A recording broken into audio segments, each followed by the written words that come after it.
Hey guys, welcome to another episode of Tech Tuesday. Happy Thanksgiving. I hope you have amazing plans. I am with Tara. We're going to be talking about what it means to be a family caregiver, how to support family caregivers with technology. Because I'm living this journey. Tara, I'm so glad you're here. I'm really selfish about this because I'm just going to learn from me. But before we get started with our conversation, this.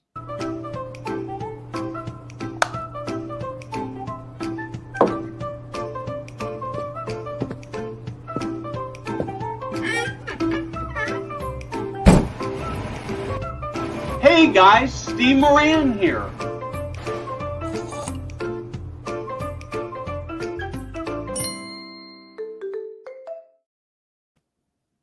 Okay, I want to start with this. Our guest today wrote this. We didn't need another website to scroll through. We needed guidance. We didn't need judgment. We needed relief, something simple, something compassionate, something immediate. This is from our guest today, Tara, and it perfectly captures why most caregiver support fails. I've talked about it before, but for your information, my stepfather, about 8 months ago, ended up in the hospital with, I guess more like a year ago, he ended up in the hospital with COVID, got mid-stage dementia. My wife was out of town. I had COVID, and I sat at my computer and I wrote in my journal, I just want to cry. I don't know what to do. I just need somebody to help me. Yeah. So you have spent many years sort of exploring this problem of people saying I'm fine when they're not. And solving this problem, you've lived through this with your family. I kind of think, I don't know, this idea of this tech-based thing is sort of, I don't know, it's brilliant or crazy. I'm not sure which. Welcome to the show. Thank you. I'm super honored to be here. Thank you so much, Steve. Thank you so much, Jada, as well. But I appreciate you posting what the commenter said, because that hits home for so many, and it hits home for me too, for sure. Yeah. So you've actually worked with big, huge billion-dollar clients doing all kinds of technology integrations, and instead of building something complex, you created something just almost. I debated whether to use this term, but I'm going to use it because I can't figure out a better way. Almost stupidly simple, right? Yeah, I was just about to say that, Steve. I said, and I would like to talk to you. I mean, why did you do that? Yeah. So I appreciate that, because my background does lie in revenue operations, technology. I'm also a developer. And I've been doing that for years, worked with large nonprofits that have amazing philanthropic, revenue, to well-funded VC-backed tech startups and things like that. But what happens is we build things for people that are like us. We're trying to one up, ooh, this one, we're going to make it better. But we only are talking to and addressing people on quote unquote our level, where we forget about everyone else when we're building new tools and new technology. So when it came to needing help, needing support, there are over 63 million family caregivers in the US today, and it's growing. Outside of that, when you look at the holistic number, there's over 70 million providing care for others and growing. And when they need help and support, they don't need a new login. They don't need a new app. They don't need to remember all these things, because they have to care for themselves, one, but then care for others. So yes, you can absolutely say it. Keep it simple, stupid. You know what I mean? There's no reason for us to not have access to true, real help when we need it most, especially when we're drowning. And why text instead of an app? I mean, everybody builds an app, right? Yeah, absolutely. I was thinking of my cousins, my mama, them. I was thinking about people that I'm heavily related to, but they're not in tech realm. A lot of people forget that when you download a free app, you have to have money on your debit or credit card. If you have a past due balance, you can't download a free resource. So then that cuts people off from getting help. You have to have reliable internet when it comes to web-based platforms, things like that. And during times where you're in a hospital and the internet is crap, or you're at a community where you don't know the access, you still need support. So I'm like, what can we do to make sure that people have the access right on their phone? So if you have a phone number, you can get emotional support no matter what. So talk to me about this. I want to actually want to dig a little deeper into the caregiver problem. I mean, I know my problem, and I will tell you one of the things as a caregiver, as a senior living consumer, as a consumer of hospice, one. I've experienced some really good care. I'm very, very happy with the community my stepfather is in today. He's been in a couple of places that weren't one that was terrible, one that was not terrific. Yeah. But the one thing that really gets me excited about what you're doing here is that these senior living communities, the hospice, nobody's really going to the family caregivers and saying, how are you doing? What can we do to make your life better? Even though I'm the guy who actually has all the control over their revenue source. Yes. So this is brilliant. Yes, thank you. I appreciate that, Steve. And your journey sounds like a lot of it sounds like mine. So I became a family caregiver to my grandmother, who was diagnosed with dementia 5 years ago. And I'm in California at that time. My mom's in Florida, and then Nana trying to age in place in Atlanta, Georgia. And during those times, there was like, what do we do? Where do we go from here?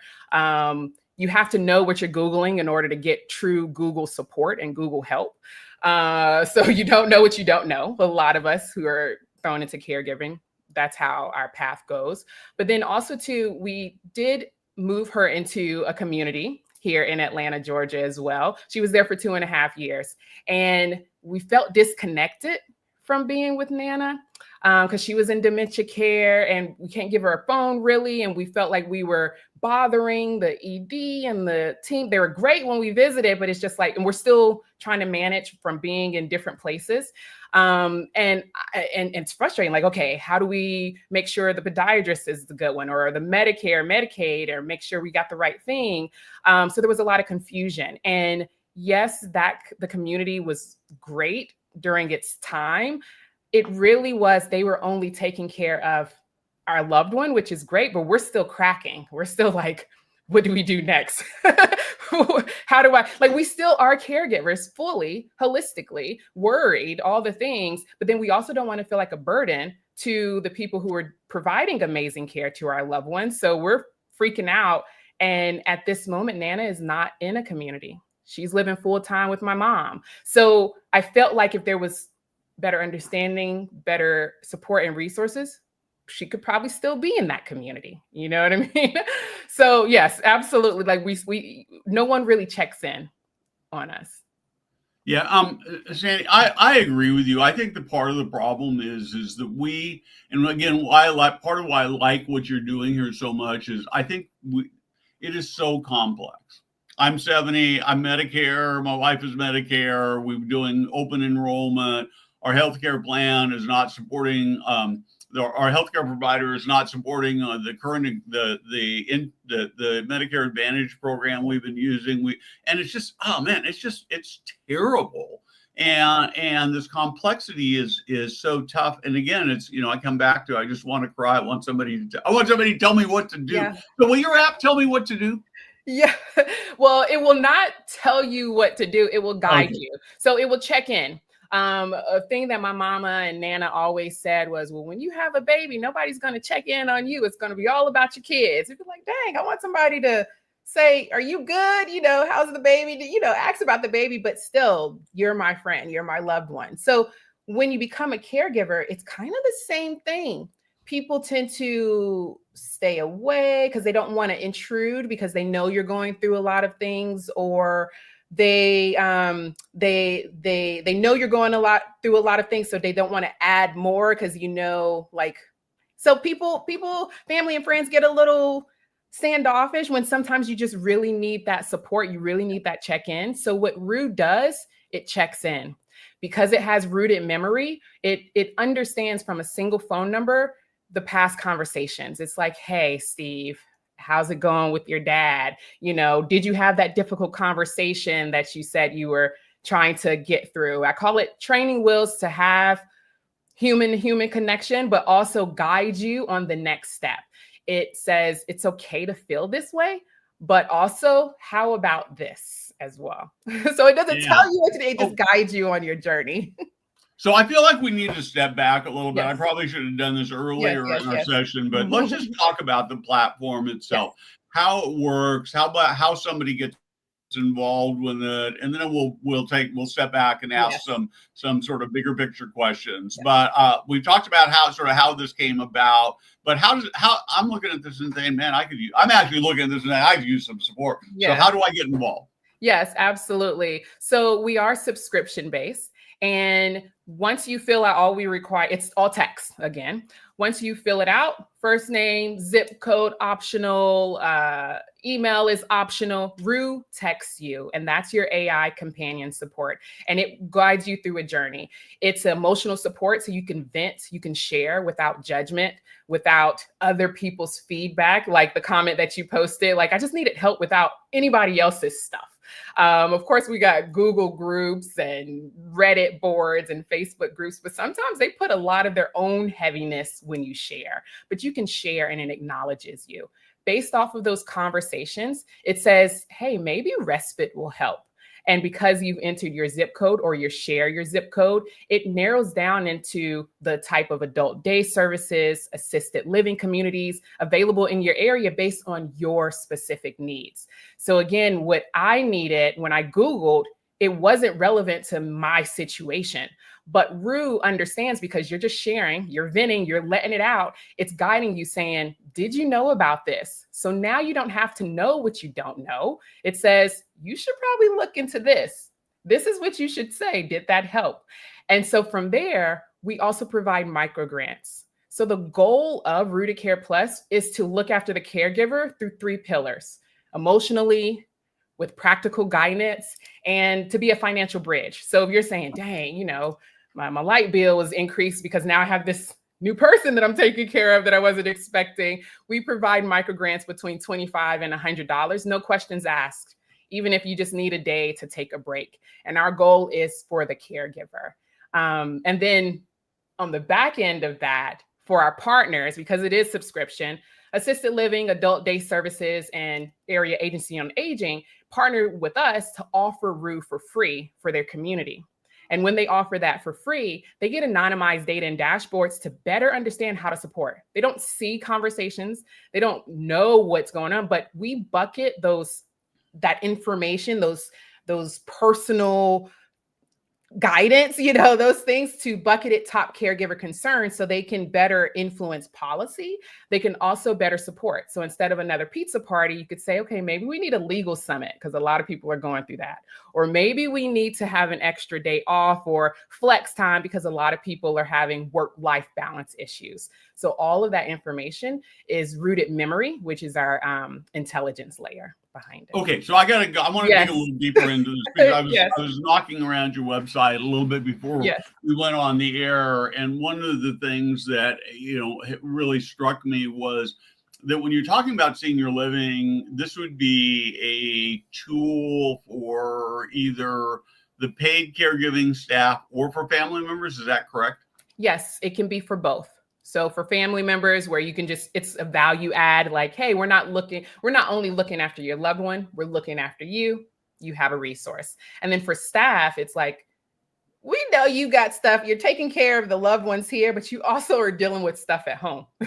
They also need support. They need resources to get into work because they may be struggling, or they just need a time to vent, but don't know how to share it with their manager or something like that. Root guides them to have those conversations with their manager if they're dealing with stuff at home.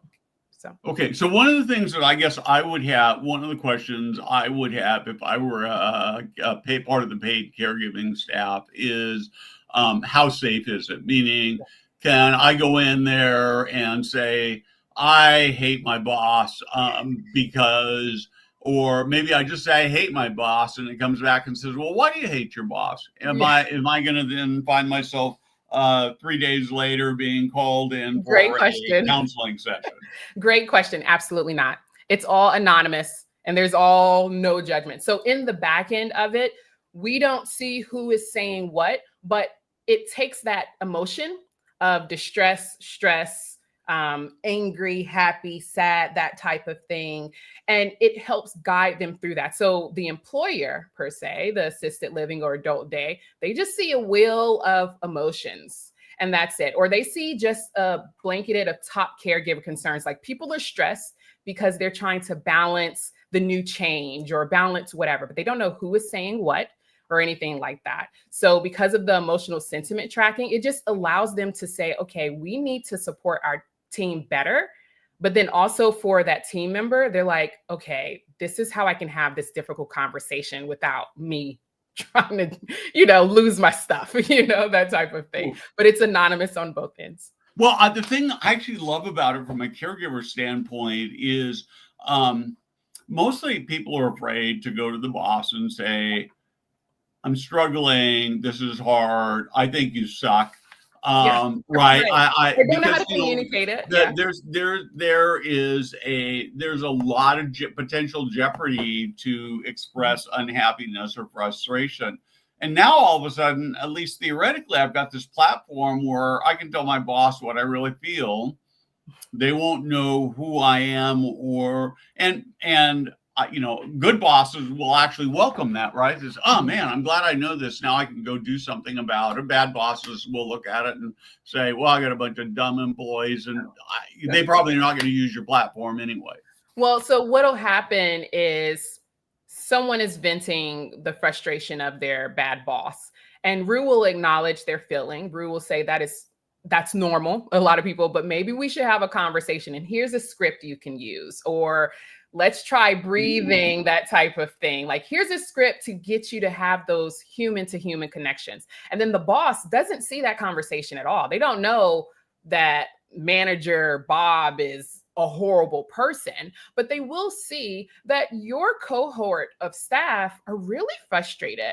We don't know why they're the bucketed, and the bucket of that frustration could be work-life balance. It could be financial strain. It could be, and they can take those markers to say, okay, maybe we should offer a bonus. Maybe we should offer extra time off during this season, because they can take that cohort of bucketed concerns and better support those staff. But they don't say my boss is horrible, but the caregiver can say, you know what, I'm going to have this conversation. I'm confident now. I have the power now to actually say, this is how what you're doing treats me, how it affects me. And it makes both lives easier. I love that so much. So have you ever thought, I mean, I know, I understand why you're doing text and not an app, yes. But I know that sometimes, like I drove to LA from Sacramento, where I live, for a conference a few weeks ago. And I fired up my Chat GPT and the voice mode, and I had a conversation. In this particular case, my question would be, what would happen? What would it be like if Elon Musk decided to go into the senior living business? And so we spent about 20 or 30 minutes conversing about this. And I'm thinking, if there were also a way to do a voice conversation about this with caregivers, it could be really powerful. Yes, absolutely. Absolutely. So that is definitely part of our roadmap, is to voice. That first voice aspect will be for triage of distress notes.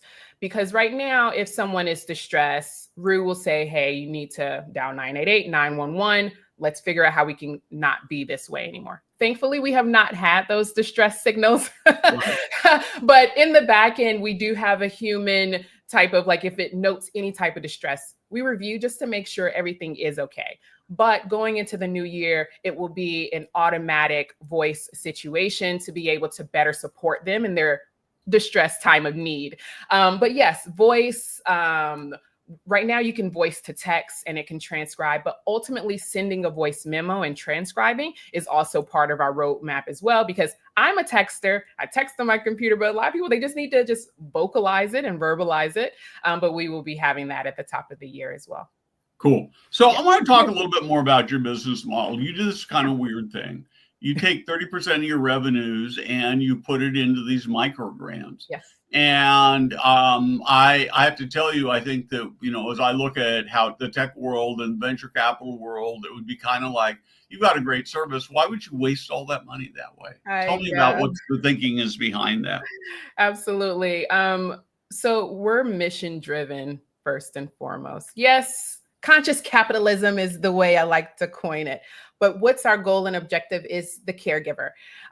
So the goal is to reinvest every piece of income back into our caregiver subscribers. So for example, if your local AAA, your area agency on aging, or your assistant living or adult day service, or your employer purchases Roo for their entire community, we're reinvesting that money back into their community. So every time a micro grant goes out, it says, we are here with you, and your support, this micro grant, is empowered by this organization. So instead of another pizza party, or instead of another something that you're really not getting to the people, Roo can understand when somebody really needs some financial support, hey, to even go to work. They may need $50 to fix their tire or something like that. So that subscription goes back into that reinvestment to that person. We're dual. So we're for-profit and nonprofit. The for-profit is the RootedCare Plus side, and the nonprofit is the RootedCare Gives. So it allows us to get donations,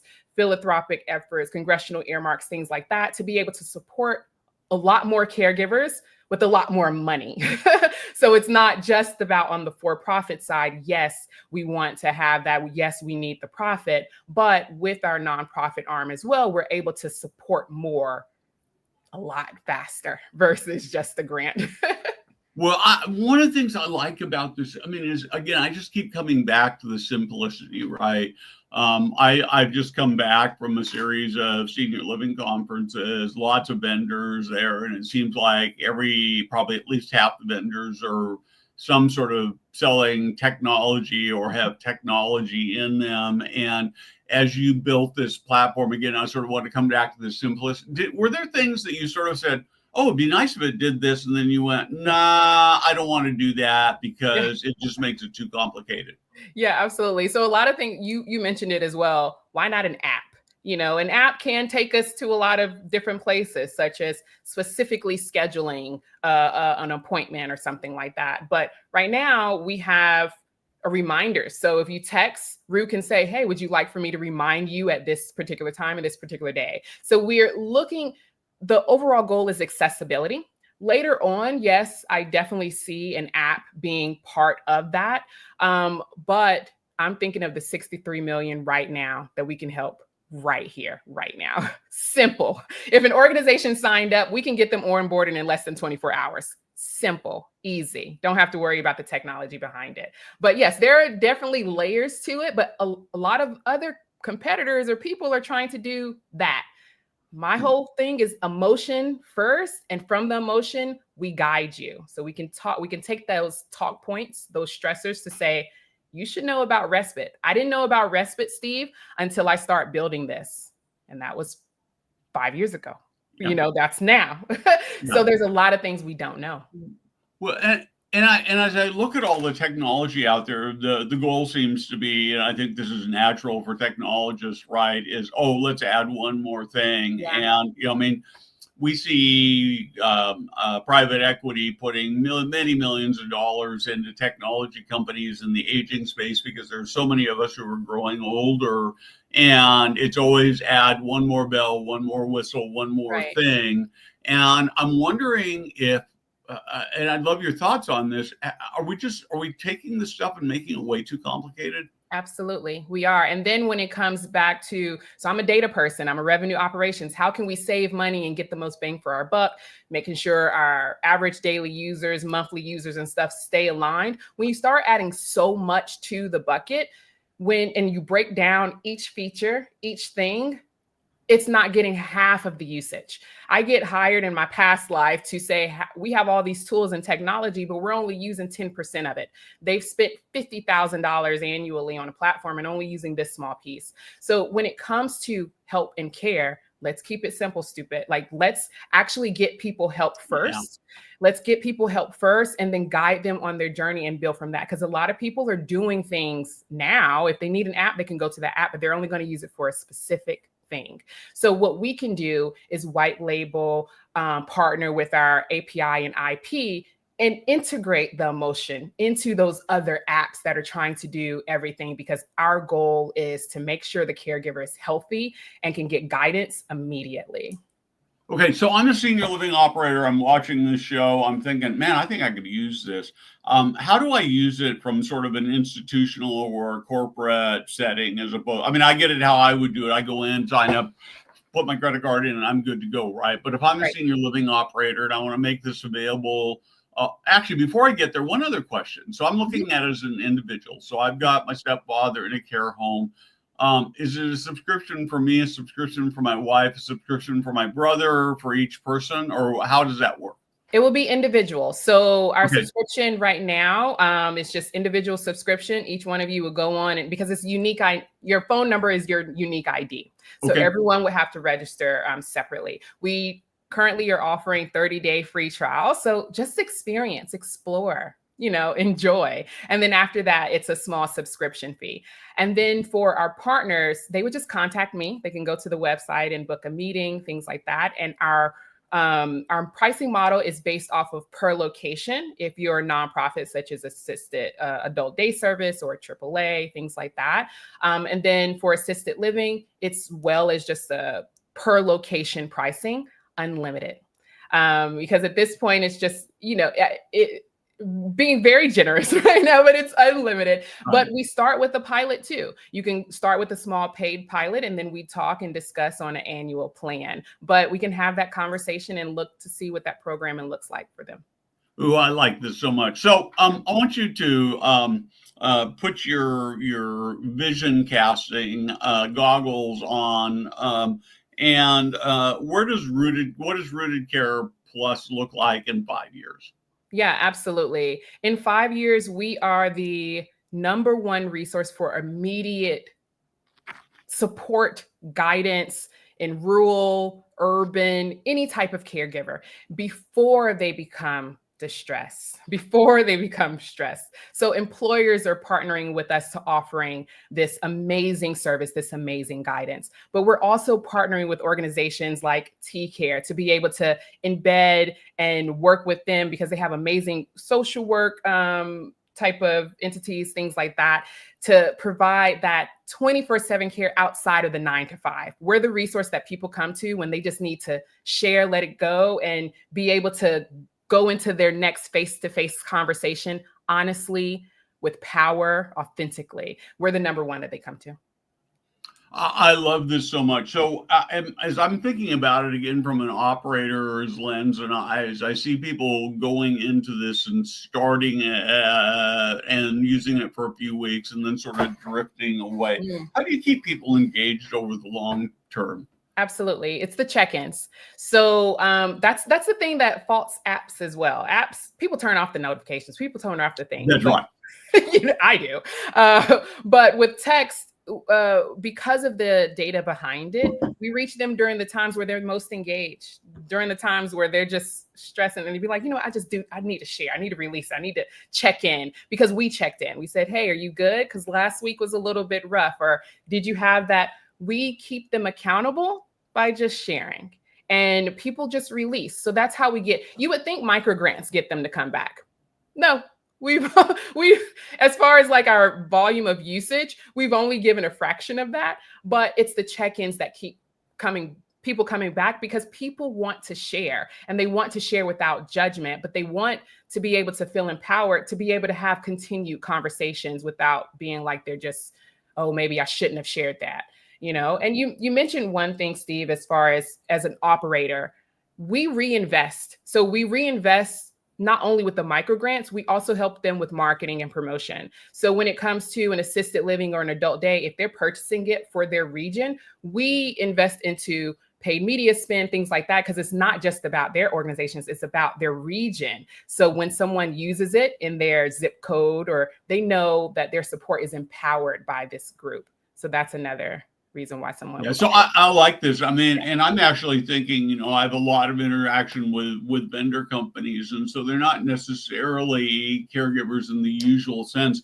But I could see this being, I don't know whether you see that or whether it's available, but I could see this as being so valuable for employees of just about any Yes, organization, right? yes, I mean, absolutely. the ability to sort of get this instant feedback and vent and have some lack of Yes. transparency and those kind, you know, I mean, in a positive way where you don't have, you know, the anonymity. I Mhm. think I'm slurring my words anyway. No, yeah, I know. Yeah, so Yeah, I think has tremendous value. So, yeah. so we are about out of time. So Yeah. you get 45 seconds to talk about how people should get engaged, why they should do it, where to find you. Yeah, Before we sign absolutely. off. Absolutely. Um, Everyone is a caregiver, some form or fashion. If you're not one now, you will be in the future, and you know and or love one currently. And we care for the caregivers. Sometimes, a lot of times, they're drowning. We're drowning. It's okay to check in with them. And we found that proof is in the pudding with Rooted Care Plus. Just those simple check-ins mean so much to so many people. And if anything, if you don't check in and share and provide Rooted Care Plus for your loved one, then check in with your loved one. That's my simple ask. But if you'd like to connect with me, I'm on rootedcare.plus. You can go to the organization tab and set up a call. Happy to chat with all of you. Tara, thank you very Yeah, much. Have a thank great you. Thanksgiving. Jada, thank you for producing behind the scenes. You do an amazing job as Yes. always.